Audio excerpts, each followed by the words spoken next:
السلام عليكم. عندنا هذا الجهاز اكسشينج اوفر الاطلس. قبل ما يعاطل، طريقة الفحص هو نخلي الكم البارد ونجيب الحار نمرره على الدخول الأول.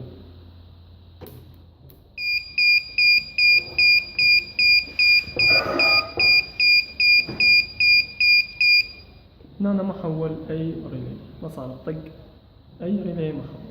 الخط الثاني اللي هو الدخول،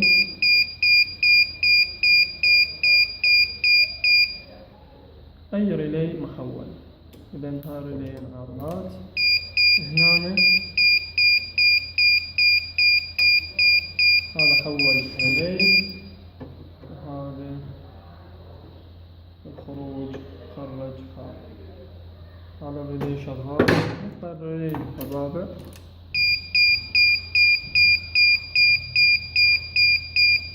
طبعا هاي حالته يحول ويفصل.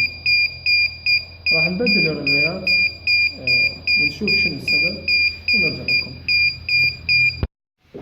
رجعنا وياكم بعد ما بدلنا الريليات ذني الثلاثة.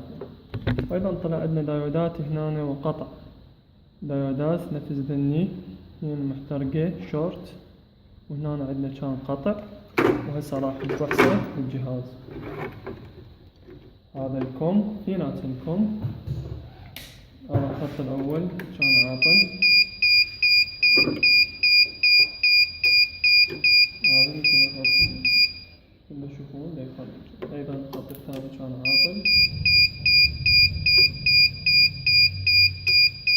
هذا دا يخرج. وأيضا هذا الخط